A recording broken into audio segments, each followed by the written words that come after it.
The Simone Feiler Podcast, giving authors a platform. Welcome to the podcast. Super excited to be chatting with Michael Wippa Wipfli on my podcast today. Wippa's the Aussie celebrity who hosts the breakfast radio show in Sydney on Nova 96.9 with Fitzy and Kate Ritchie. But what you may not know is that Wippa is also an author. And we've just wrapped up production on his audiobook, The Far Too Personal Trainer, written by Wippa as Ben Holder. Welcome to the Simone Feiler Podcast, Wippa. Simone, thank you for having me. Can you hear me all right? Am I coming through loud and clear? You're coming through loud and clear. It's so good to hear you and be chatting with you today. You know what? I've been wanting to ask you too, because you obviously understand books and audiobooks and how actually authors write more than I do. I've just lost you off the screen. Oh, here we go. So, can you tell me, because you've heard some of the audiobook, when you said written as Ben Holder by Michael Wipfli, does that make sense, or have I lost the plot? It Does kind of anyone makes do sense. that? Well, people generally can write under a pen name. I don't know if they're usually going to admit who it is if they're writing under a pen name. But, right. Because I kind of launched into this thing with no real plan. I just thought that I'd have a crack at writing a book, and I thought it would be exciting if, we explored the character of Ben Holder, but then I wanted to celebrate the fact that I'd written it at the same time. Yeah. Okay, the dual personality coming out there. Yeah, that's what it might be. Is that me secretly wanting to be a personal trainer that Maybe sleeps with a lot of married women? Oh, dear. You said that out loud just then. Yeah, whoops. Yep, I'll listen to that back. So tell me, what are your thoughts on your sexy audiobook now that you've listened to it? Oh, I love it. And I think Indey did a great job. Like, he's the perfect voice for it. And, talking to him and getting an idea for who he is as well as a person, as the actual person behind the voice, I think was a big part of the decision to go with Indey as well, because he's the perfect age for it. He gets the tone and the language, but he was also very clever in playing different roles without putting on silly voices as such. So I thought that was, a real art. There was a real talent to that. Yeah, he's a master at that. That's what I was going to actually ask you. What was that spark that made you decide, yep, Indey's my man? Yeah, well, there was a couple of things too, where when he did the first read, which he was trying to predict the tone of the book, and I think that's hard without me actually speaking to him to give him sort of that clear instruction. But when I spoke to him and there were moments in that first reading which was a bit straighter than what we ended up with, there were moments where he laughed or he giggled or he threw some slang in, which I thought really worked. So when I encouraged him simply to relax more and do more of that, in turn be yourself, that's where we got the gold. Awesome. So happy to hear that you guys are happy with it, and you in particular. It was amazing. Yeah. It's amazing. So how did the idea come to you? Well, there's two parts to this. And one is, I'll never forget being in a hotel room with my wife, and this has nothing to do with some of the adventures that Ben Holder goes on, but she was reading 50 Shades of Grey, and she was reading some of it out loud, and I couldn't believe what I was hearing.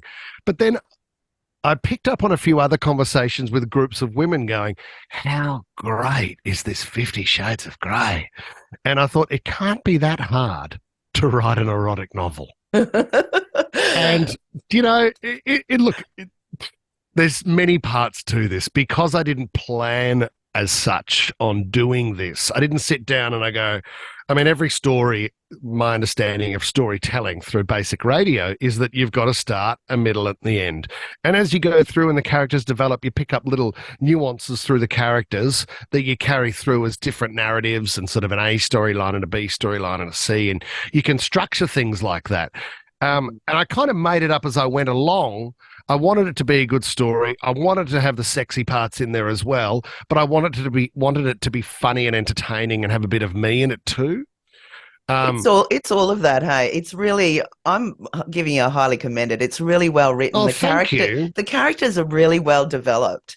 Yeah. Well, that's kind of you, because I haven't had much feedback because I haven't had it out there for long. I did get a note from a lady. I got an email from a lady yesterday saying something like, I downloaded the audiobook, have listened to it all. I was shocked, excited, but shocked, excited. You made me laugh, and you put a step in an old duck's day. Oh, how good's that? And I thought that's exactly what I want it to be. Maybe 50 Shades of Grey yet, yeah. Maybe 50 Shades of Grey with a bit of entertainment. That's right. It is funny. There were definitely laugh out loud moments for me as well when I was editing. Oh, good. Thinking, what the heck? But I yeah, know. I wanted it to be a little bit loose, you know. Yeah, well, it certainly is, and definitely the erotic parts. There's a funny side to it, that aspect. Your character obviously oozing through there, and then the erotic bits are like, whoa, this is like, yeah, erotic. Full on. Yes. But then I wasn't sure. I was quite particular because people will say, well, who's the book for? And I go, oh, well, that involves planning, and I didn't do any of that. So the book, I think, is for guys. I think guys will pick up on the funny parts and what they would be entertained by. I think they'll enjoy sort of the rawness and sort of rough outline of the sex scenes as well. Yeah. And I think for women, you get an insight into a guy's mind, and I think everybody can also relate to the guy that goes through the journey of being, a bit of a root rat idiot who then realizes because of his behavior, he needs to sharpen things up a bit. Yeah, he needs to smarten up. He needs to grow up. Yeah, he needs to grow up. And I think every woman knows a guy like that needs to grow up. And unfortunately, for some guys, one, they never grow up. And secondly, it can be quite traumatic for them to go through something to find the need to grow up. I think that happens. Gee, very wise, Wippa. I'm trying. I'm trying hard. So when you were growing up, did you ever think that you'd end up writing a book? No, God, no. I can't read and I can't spell. So what was life like growing up for you? Where did you grow up? I grew up in Melbourne town and then moved to Sydney probably 15 years ago.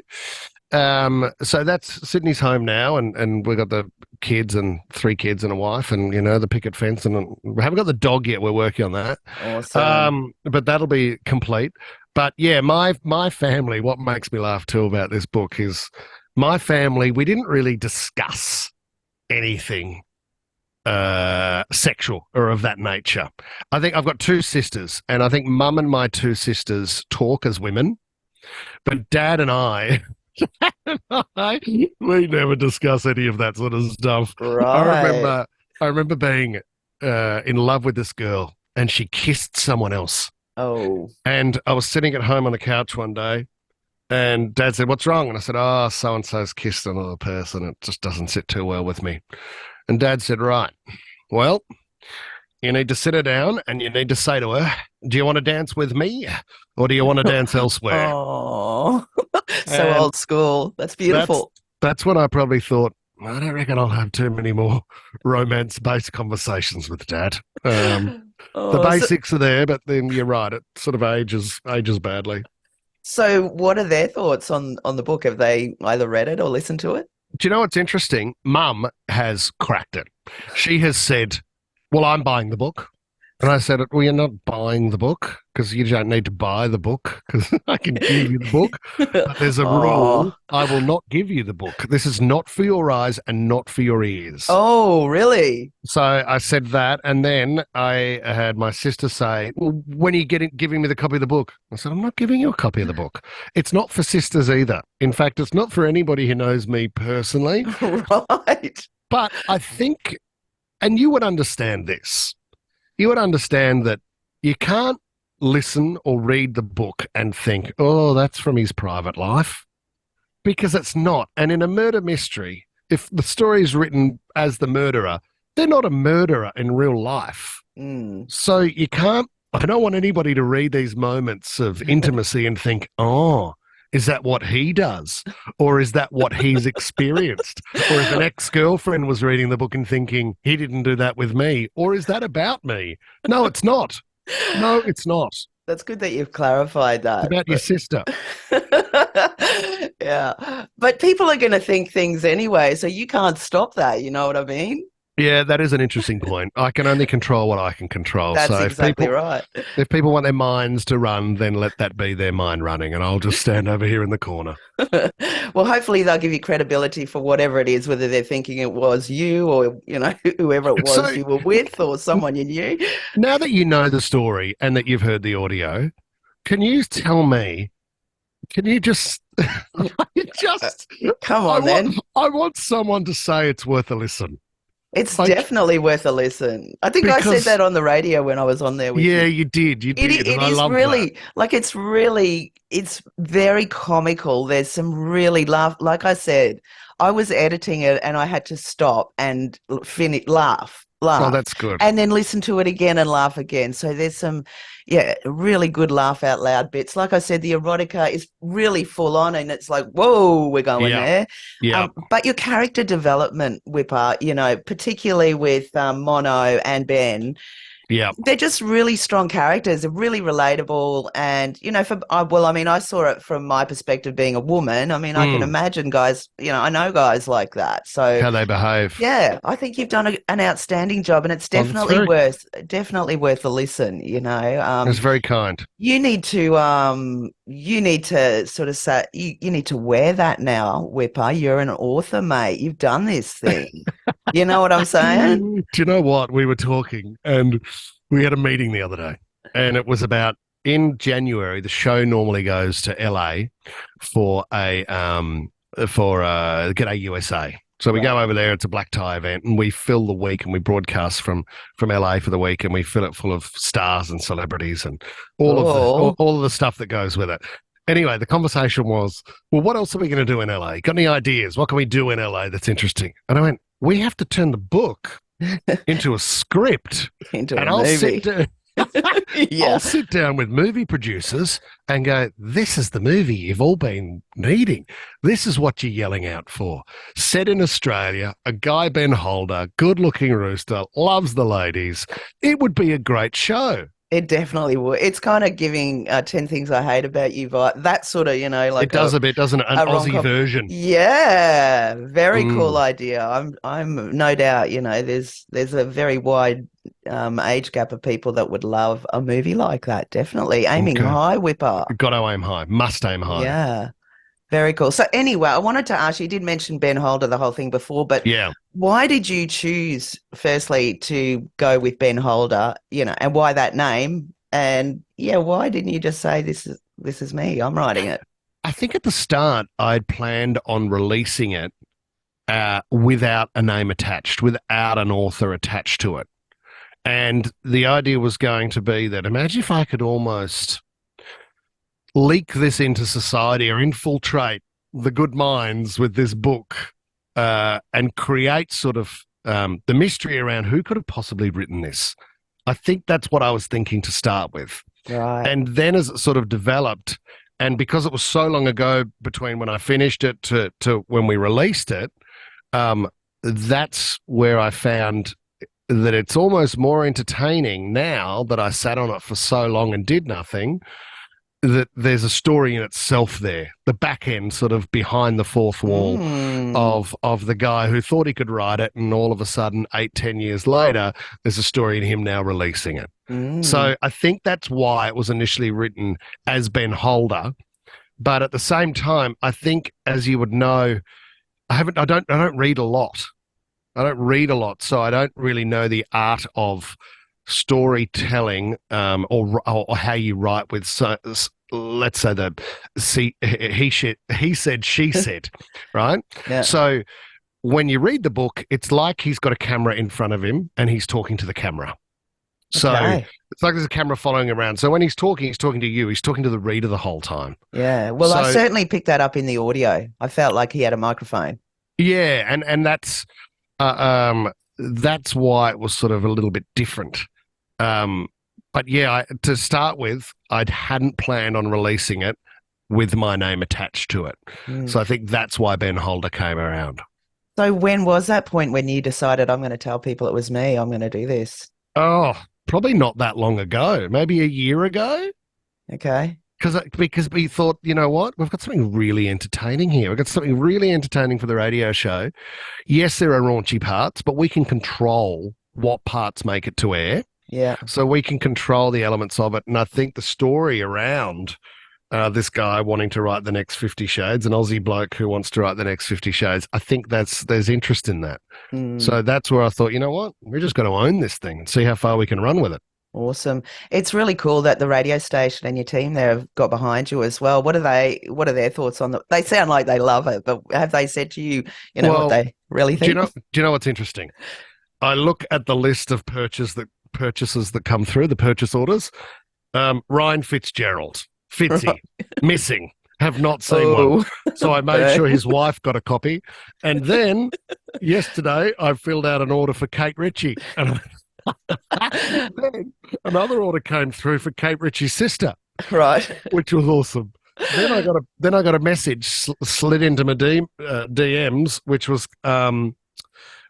was Heather Ritchie, which is Kate's mum.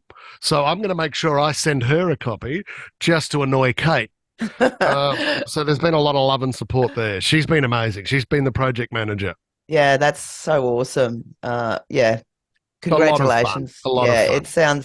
It sounds like you got a great team on and off air. Yeah, and it's good. Even your production team and Jess, who I've been chatting with to organise this whole thing, she's a star. They've been phenomenal. Jess is a superstar. You're right. She's the one that has a lot of the ideas where she just says, "We got to do this. Yeah. Of course, we got to do an audio version. We can play that back. We can do more stuff with it. And with audiobooks, and what you guys do is you just create another level of excitement. And when you can do so much with it now. So one thing I haven't done yet, but I will do, is I'm going to go down to Bondi or somewhere in the city and just film people reading books. So I can then dub the audiobook over the top, and then I've got amazing content. Oh, very cool. Or even if I see people, everybody's walking around with headphones. Yeah. So I could get footage of them with headphones in and just put the audio over the top. Yeah, and very cool idea. I've then got so much great content on so many different platforms and levels. TikTok. They're great little TikTok grabs. So much fun. Yeah, the Far Too Personal Trainer TikTok page. Yeah. Have you opened that up yet? No, thank you. Or have you already got that? Yeah. No, I haven't got. I might quickly grab that though. Launch into that. So you the print book has a limited release also, so on your website with 500 signed physical copies available. Yes. Part of the proceeds going to the Cooper Rice Braiding Foundation. So why is this close to your heart? I've worked with, to start with, the foundation was started by Cooper himself. Cooper had osteosarcoma, which is a very nasty, very ugly cancer, very rare and complicated cancers. And I only learned about a sarcoma, I don't know, 10 years ago maybe. Right. I think a lot of people don't really know the word. Yeah, I don't know if I know it. And it is a type of cancer, but it's hard-hitting, it's very aggressive, and Cooper lost his fight, but prior to that, he started the foundation. So I knew Cooper, mates with Cooper, and then through the foundation, it not only gathers and raises money for the foundation, it also helps out other families and people suffering as well. So wonderful. That's always been a big part for me. Yeah. So I always think if I can attach a charity to it, for one, we're just getting the name out there. We're talking about the foundation. You and I are chatting about sarcoma now, and we're spreading the word. It also helps celebrate Cooper's life and the continuous legacy and the journey that he started. And if we can raise a little bit of money, like the first book that was sold was $7,000. Oh, cool. From the team at What If. How awesome. And a mate Finchy bought that for $7,000. That's phenomenal. That $7,000 goes straight to the charity. So that's extremely rewarding. Yeah, that's amazing. And when people go to your website to order one of those printed books, can they purchase it for any price if they want to donate more towards the charity? Really great question. I don't think you can enter any price, but I do have a link on there, I believe. If not, I'll make sure that it is, to read more about the foundation, and through that you can donate. So, yeah, that was really special. Even last night, I went to an awards night, and there was a guy that jumped up there. He's a runway model. And he got up and he said, "I'm so glad to be standing here." And we thought, oh, he's just celebrating the fact that he's won the award. And he said, "No, actually standing here, because under these pants, I don't have a limb on my left leg from the knee down." He had osteosarcoma as well in his ankle. He was lucky enough to find it very early, and they took his whole leg from the knee down. Wow. So, because they knew how aggressive it was. And if you don't catch it, you're in trouble. Right.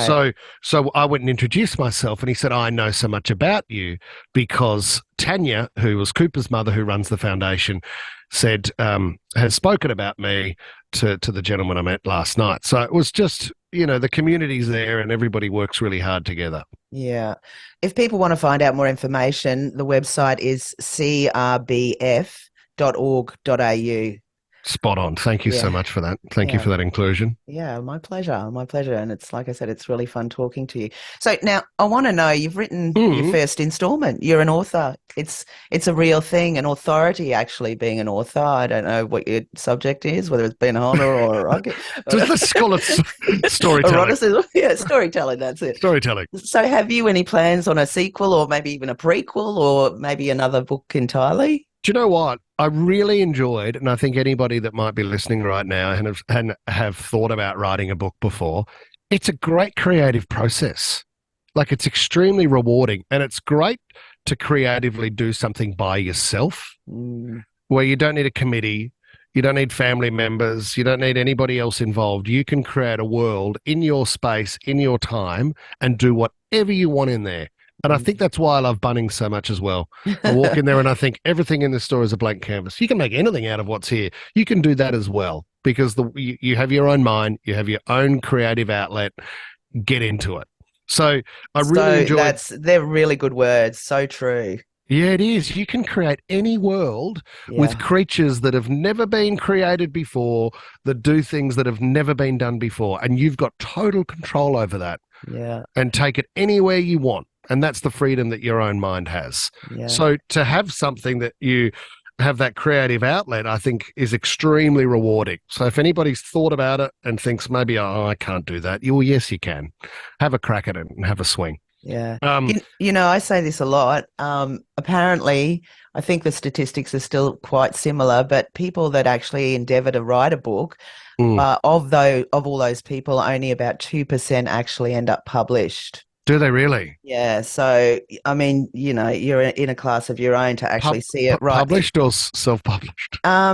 Potentially published. Potentially published. I'll have to actually look into that for self-publishing because it's obviously a brand new thing that's really taking off. But, I mean, still, I've met people that have, taken years and years to write their books. Other people have just made that dedication and done it in 6 months.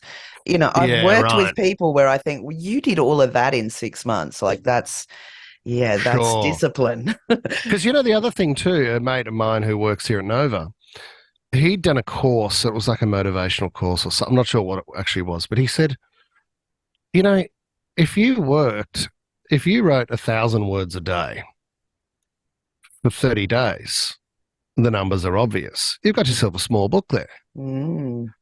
It doesn't take that much. 1,000 words might be a big ask. If you wrote 250 words a day, that's not a lot. No. That's going to take you half an hour. That's right. If you found that in the day because your dream was to write a book, you can manage that.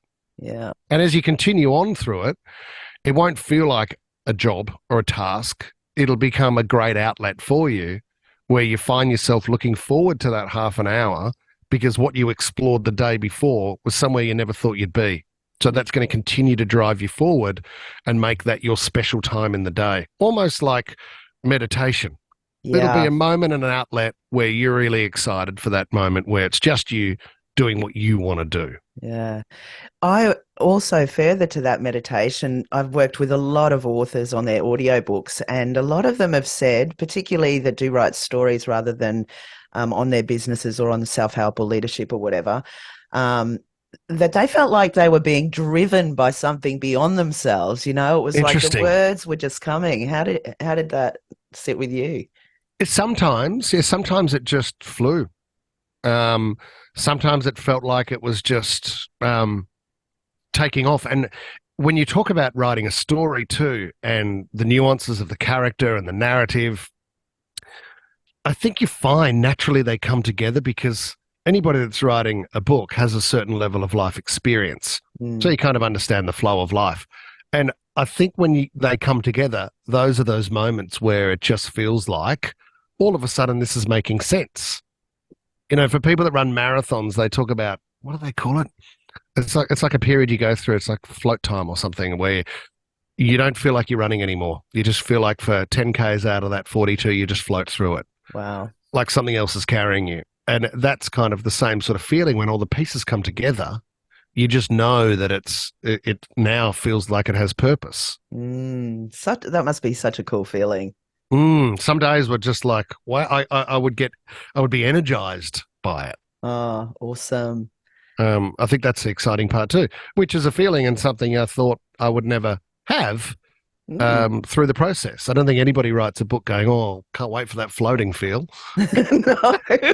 Hey, when's that happen? Chapter 8? Yeah, that will never happen if you're waiting for that. No, don't look for it. It'll find you. That's right. And even beginning. So when you sort of sat down and thought, right, I'm going to do this, were you just journaling ideas or did you just start with chapter 1? Just chapter 1. Yeah, right. Chapter 1, like he was talking to the reader. And then I think I'm a very visual person. I just tried to paint as much of the picture. Yeah. So like when he walks onto the super yacht, he talks about it. Sometimes I found myself going on for too long.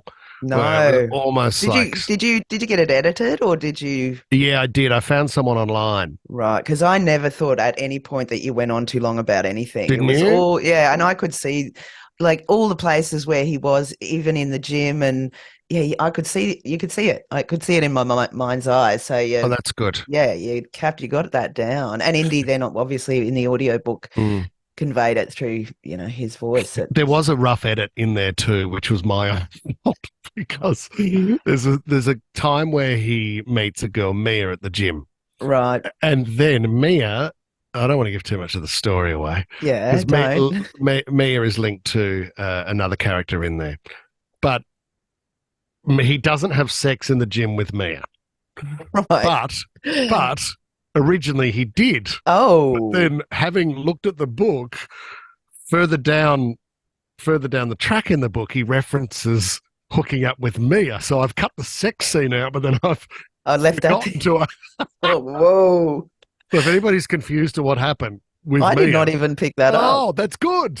Well, I guess hooking up, I didn't necessarily relate it to actually, going that far. Oh, that's funny.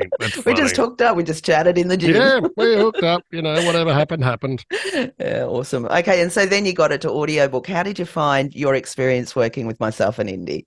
Oh, you guys were fantastic. I love the idea. I wasn't sure how much input I could have, but what I love was, one, being able to find the right person and really to be able to say, all right, we got a 26-year-old male Australian character. So we need to hear a few samples like that. And I reckon for the 4 that you sent through understanding what we needed, the minute we heard Indey, we went, that guy. Jess and I both looked at each other and went, that guy's got it. So that was very simple. And then being able to have him forward styles to us to then choose from and then being able to talk to Indey myself. Yeah. Just very easy. It was a very easy process. And it was a lot quicker than I thought because I pictured myself reading it. I was going to ask you why you didn't. A terrible reader, even though I wrote it. Terrible reader, and I probably didn't want my voice describing some of those scenes. Oh, it's all there again. I didn't want it coming out of my mouth. I didn't want my name on that. I didn't want my voice with that. So there's moments of shame where I just think, even, I recorded a podcast the other day and someone sent through this clip and said, can we post this on social media? And it's one of the other guys reading out what I would describe as a 10 out of 10 when it comes to graphic intimacy. Okay. And I said, no, mate, you can't put that on TikTok. You can't put that on social media because those words really are just for people to enjoy in their own private time. In their own head. Yeah, you consume it the way you want. You can't put that on social media. Yeah. Awesome. Well, again, congratulations. I hope that you do, Thank you, Simone. I've got no doubt you're going to do sensationally with it, obviously raising funds as well. And I've got a question for you. If I do another book, should it be the far, far too personal trainer? Oh, dear. Or should it be the far too personal chef or the far too personal hairdresser or the far too personal gardener? You The could. gardener? You could. Oh, the scenes with the gardener. You could go through the far too handy tradesman, Oh, well, that would work for construction for sure. wouldn't it? Yeah, Wouldn't it? Get around the boys. any male industry. But I How asked you funny. before, what about a prequel? Oh, beforehand? Yeah, the prequel. Oh, I hadn't thought of that. So this would go back to his relationship with Emily before it fell over. Mm. Oh, my God. So many Hold on a options. Yes! We need to start writing. I like Awesome. that idea. Leave it with me. Awesome. Thank you so much, Wippa. This has been one crazy ride. I've loved every single minute and thoroughly enjoyed having a chat with you today on my podcast. Thanks for your time. Simone, thank you for having me. Very kind. Thank you. Thanks for joining the Simone Feiler Podcast. What's your story? Contact Simone for a chat at brisbaneaudiobookproduction.com.